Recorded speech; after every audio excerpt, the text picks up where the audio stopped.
Hello and welcome to another brand new edition of Colors of India, your weekly cultural diary on Rajya Sabha TV.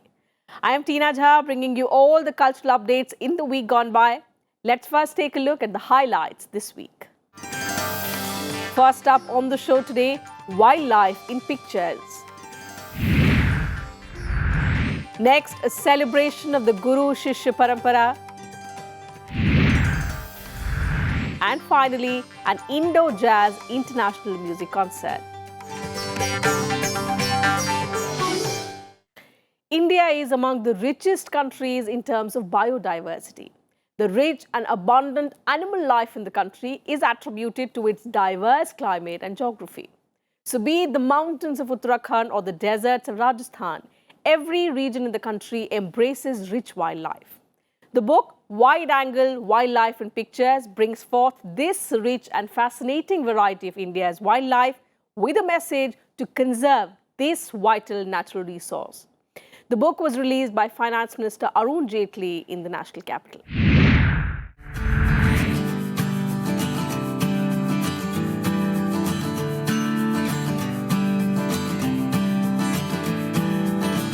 India is a country with incredible natural resources, large number of forests with multiple wildlife in it, and innumerable places of cultural and religious tourism. Finance Minister Arun Jaitley said while releasing a book titled Wide Angle Wildlife in Pictures. Edited by S.C. Vats and Siddharth Mishra, the book contains breathtaking photographs and an exceptional narrative on how to put into practice Swami Vivekananda's teachings on education. Lauding the work, the Finance Minister stressed on the need to preserve wildlife and their habitats. But every time we do the development, we eat into some part of what nature is given. So that environment and ecology on one hand and the economy and development on the other continue to exist simultaneously. But then we ended up creating an environment where it led to a destruction of certain areas also. This is one of the most gifted things India has. And if you actually look at the map of India,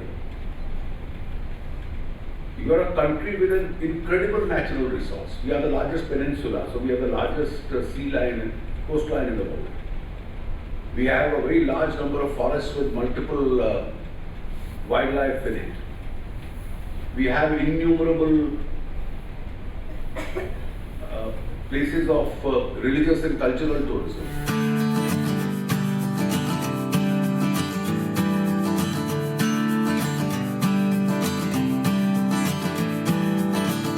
Through the book Wide Angle Wildlife in Pictures, S.C. Vats also gives a call for action on saving India's rich biodiversity and wildlife.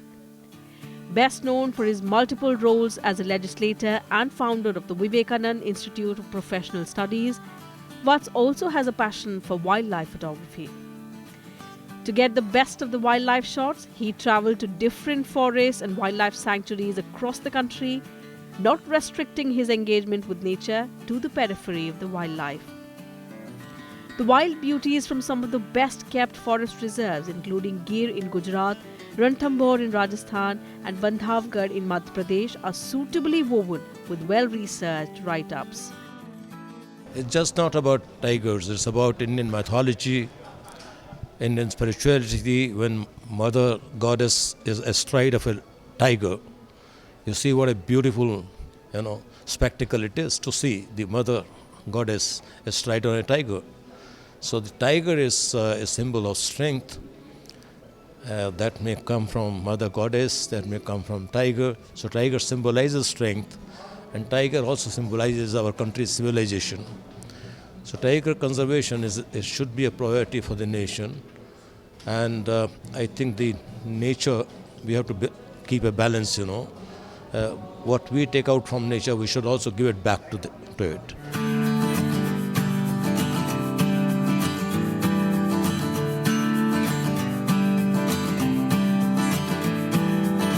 Besides the beautifully captured photographs, the book also underlines how to put into practice Swami Vivekananda's teachings on education. S.C. Vats himself is an ordained disciple of the Ramakrishna Order, founded by Swami Vivekananda. Coincidentally, Swami Vivekananda's historic speech in Chicago in 1893 completed its 125 years this year.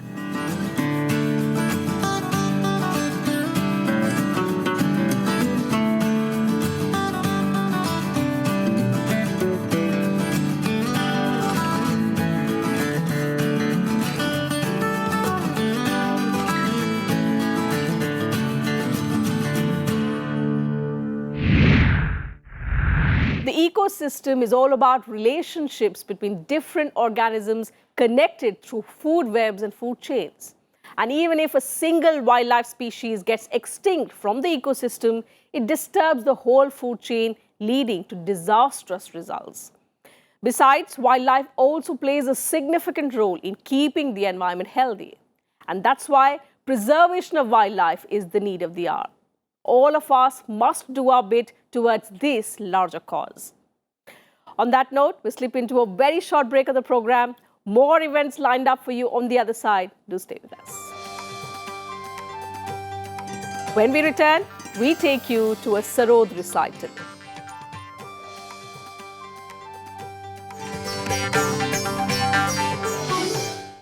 Welcome back after the break. We now take you to a musical extravaganza that celebrated the compositions of legendary Sarod player Ustad Amjad Ali Khan.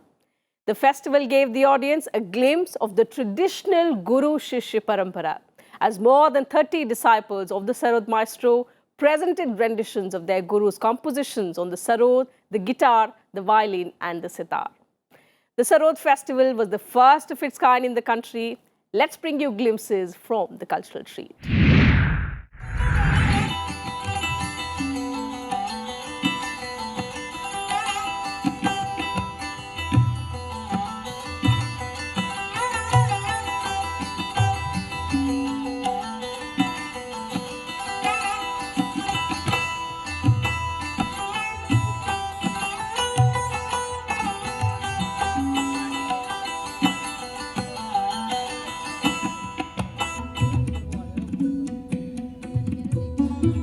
To celebrate the contribution of living legend Ustad Amjad Ali Khan,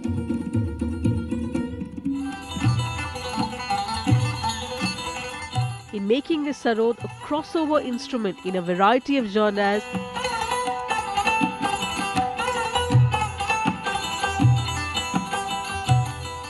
a 3-day festival Diksha was organized in Delhi recently.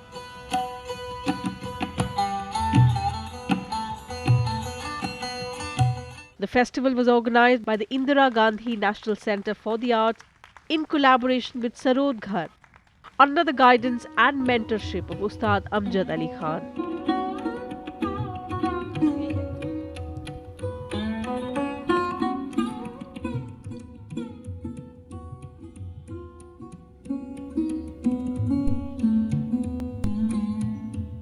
Ustad Amjad Ali Khan is known for his great achievements in taking the Sarod to new heights. That's why he's also referred to as the Sarod Samrat. He is credited for spreading the knowledge about this classical instrument all over the world.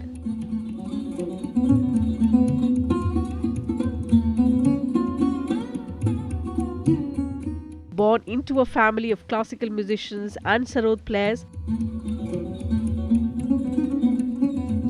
music and Sarod were introduced to Amjad Ali Khan at a very young age.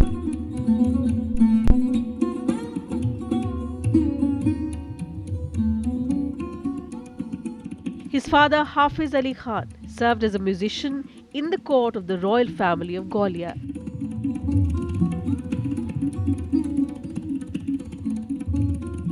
With a distinguished career spanning more than 6 decades, Ustad Amjad Ali Khan is now recognized amongst the leading Sarod maestros not just in India but across the world.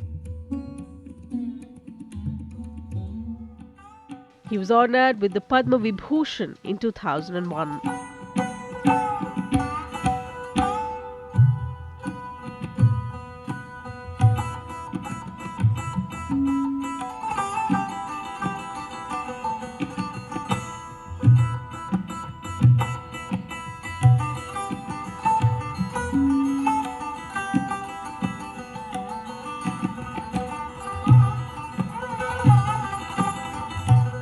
Dedicated to the compositions of Ustad Amjad Ali Khan, the concert was unveiled by young Sarod maestro Srinjoy Mukherjee.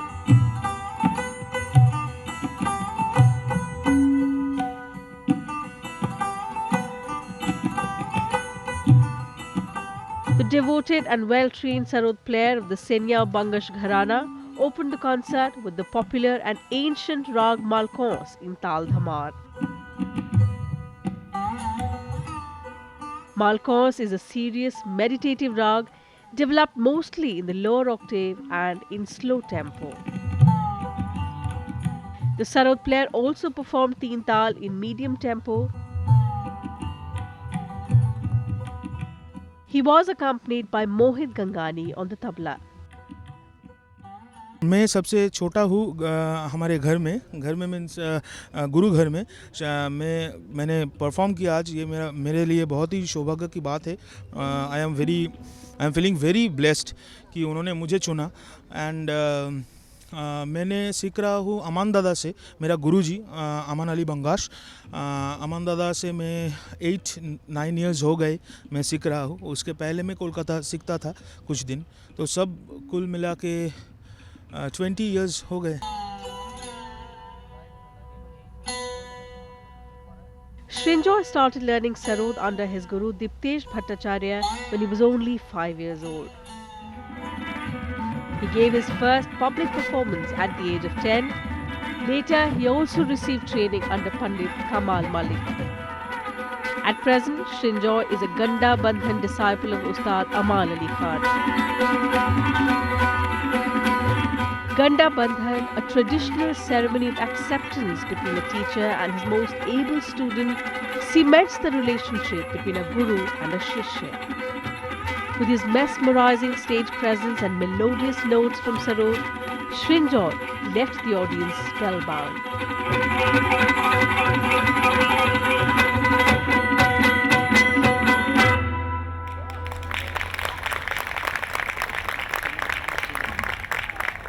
मैं देखा हूँ आजकल तो pop music ही चलता है, जो ज़्यादा लोग सुनते हैं, ज़्यादा जल्दी अच्छा लगता है उनको। लेकिन ये क्लासिकल म्यूज़िक हमारी भारतीय संस्कृति की परंपरा है, तो ये बुझनी नहीं चाहिए।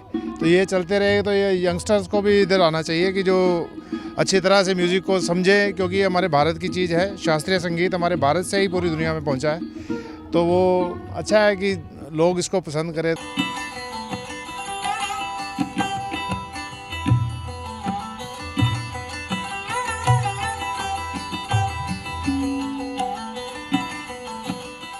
Besides Srinjoy, Sunando Mukherjee and Pratap Kumar stunned everyone with their magnetic Sarod duet.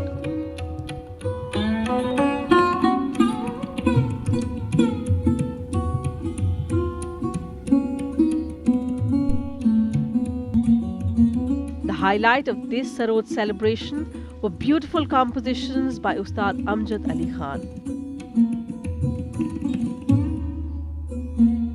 Every performer beautifully unraveled the beauty of Sarod in his performance, leaving the audience asking for more. What an amazing display of talent. Events like these not just promote and showcase different talents and forms of art, they also educate the society about the purity and beauty of the relationship between a guru and shishya. We hope you like this symphony of different musical instruments. With that, time for another quick break on the program. Still more coming up on the show. Don't go anywhere. On the other side of the break, some Indo-jazz fusion music.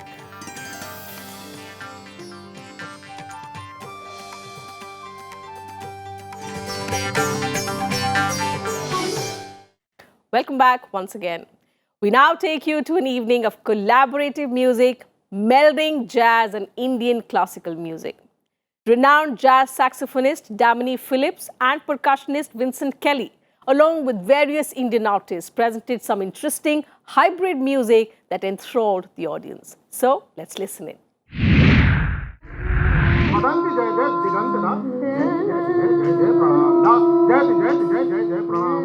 Naadora, an organization dedicated to excellence in teaching and propagation of Indian classical music, put up a delightful musical fusion for the Delhi audience.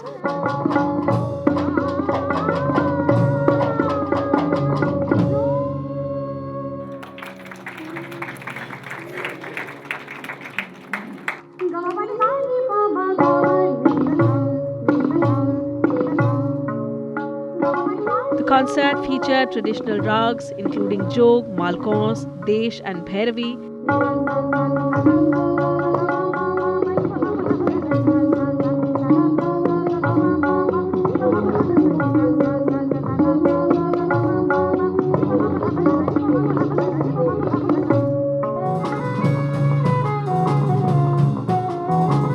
As well as jazz classics and standards by the likes of Cole Porter and Joe Henderson. Rhythmically, swing, bossa, rare stutis, matras and chants, as well as different rhythmic cycles in jatis such as Tisra, Khand, Mishra, Sankirtan were also explored.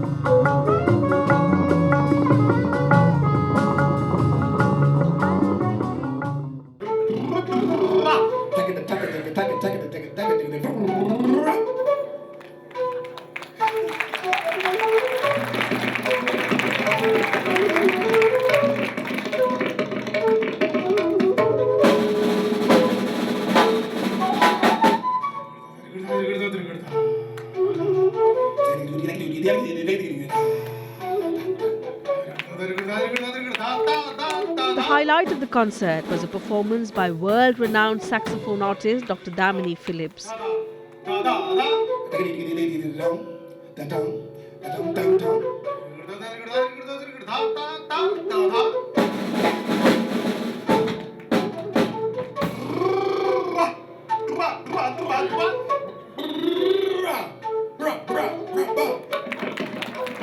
The Associate Professor of Jazz and African American Studies came specially from London to perform at the India Habitat Centre.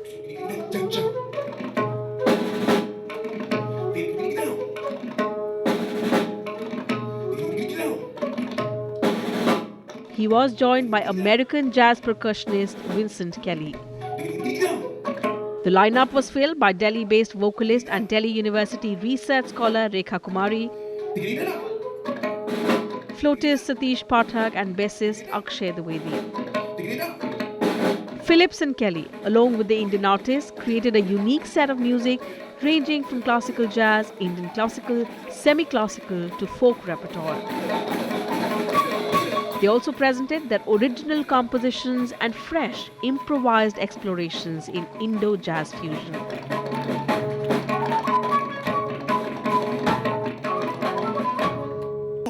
I played in front of thousands of people, but I was very nervous today, playing new music and trying new things, but that's what the music is really about. It's not about playing the stuff that you're already comfortable with. It's about trying new, branching out the new territory. And so tonight was definitely that. So I'm very thankful. Indian classical music and jazz came together in a fresh and creative way. The effort was to preserve and popularize the diverse and ancient heritage of India in today's contemporary context. The musical blend beautifully drew a parallel between traditional music and jazz. The two genres are quite similar to each other. Like classical music, jazz is also based on improvisation.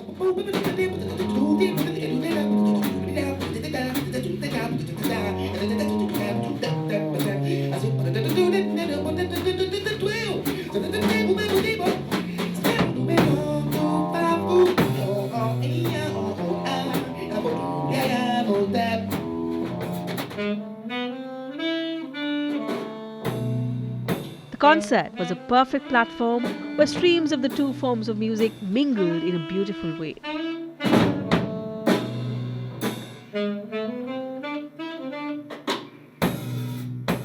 The artists enthralled the audience with their impressive performance of classical jazz repertoire, original compositions, and Indian jazz music, showcasing the meeting of the rich and dynamic traditions of both jazz and Hindustani music. At the same time, providing an opportunity in musical communication and improvisation.